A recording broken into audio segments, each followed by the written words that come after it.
வணக்கம்.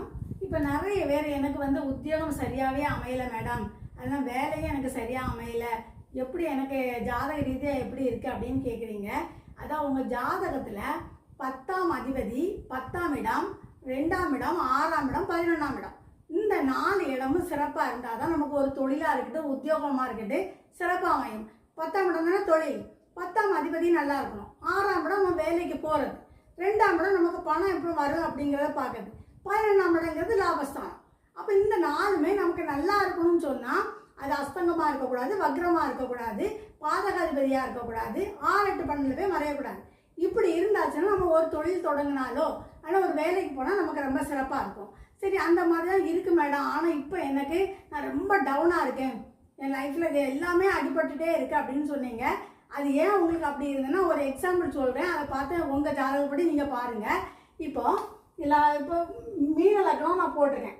மீன லக்னத்தில் அவங்களுக்கு இந்த சனி பகவான் 4ஆம் வீட்டில் இருக்கிறாரு. 4ஆம் வீட்டில் இருக்கும்போது அவர் எந்த இடத்துலாம் பார்ப்பாரு? 6ஆம் வீட்டை பார்ப்பாரா? 6ஆம் வீடுங்கிறது எனது வேலைக்கு போகிற இடம். அப்புறம் அதே 7ஆம் பார்வையாக 10ஆம் வீட்டை பார்க்குறாரு. அப்போ இதான் தொழில் ஸ்தானம். இதே பாருங்க, அவர் 10ஆம் பார்வையாக லக்னத்தை பார்க்குறாரு. அப்போ இந்த மாதிரி உங்கள் ஜாதகத்தில் அவர் 6ஆம் இடத்தையும் பார்க்குறாரு, 10ஐயும் பார்க்குறாரு. சனி பகவான் பார்க்க இடம்லாம் பாழ்தானே. அப்போ உங்களுக்கு வேலையில் போனாலும் கஷ்டம், ஒரு தொழில் செய்யும் போதும் பணம் வராது. இதுவே அந்த சமயத்தில் கோச்சாரத்தில் சனி பகவான் இந்த இடத்துல இருக்கிறார். அப்போ அவர் இதுலேருந்து 3ஆம் பார்வையை 2ஆம் வீட்டை பார்க்குறாரு. அப்போ பணம் ஒன்றும் இல்லை. இதே 7ஆம் பார்வையை 6ஆம் இடத்தை பார்க்குறாரு. அப்போ வேலையில் எங்கே போனாலும் பிரச்சனை. அப்போ நம்ம ஜாதகத்தில் ஒரு சனி திசையும் நடந்து கோச்சாரமும் சனி பகவானாக இருந்தாச்சுன்னா அப்போ அந்த சமயத்தில் நமக்கு தொழிலில் வேலையில் ரொம்ப கவனமாக இருக்கணும். ஏன்னா அந்த சமயத்தில் நம்மளுக்கு ஒரு கெட்ட பேரம் வர்றதுக்கு, ஒரு அவமானம் வர்றதுக்குள்ள வாய்ப்புகள்லாம் இருக்குது. அதனால் நீங்கள் ரொம்ப கவனமாக இருங்க. உங்கள் ஜாதகத்தை நான் ஒரு க்ளூ சொல்கிறேன். அதான் உங்கள் 10ஆம் அதிபதி நவாம்சத்தில் எந்த கட்டத்தில் இருக்காருன்னு பாருங்கள். அந்த கட்டத்தோட கிரகம் எதுன்னு பாருங்கள். அந்த கிரகத்தினுடைய நீங்கள் தொழிலை எடுத்து செய்து பாருங்கள், நிச்சயமாக அந்த சக்ஸஸ் ஆகிறதுக்குள்ள வேலை இருக்குது.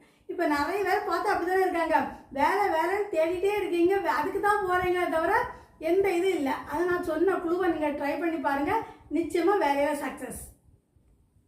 சரி, என்னோட சேனல் நீங்கள் எல்லோரும் லைக் பண்ணுங்கள், ஷேர் பண்ணுங்கள், கமெண்ட்ஸ் கொடுங்க, சப்ஸ்கிரைப் பண்ணி வச்சுக்கோங்க. பக்கத்தில் இருக்க பெல் பட்டனை கிளிக் பண்ணுங்கள். நான் டெய்லி ஒவ்வொன்றா போட்டுட்ருக்கேன், ஆட்டோமேட்டிக்காக உங்களுக்கு வந்துக்கிட்டே இருக்கும்.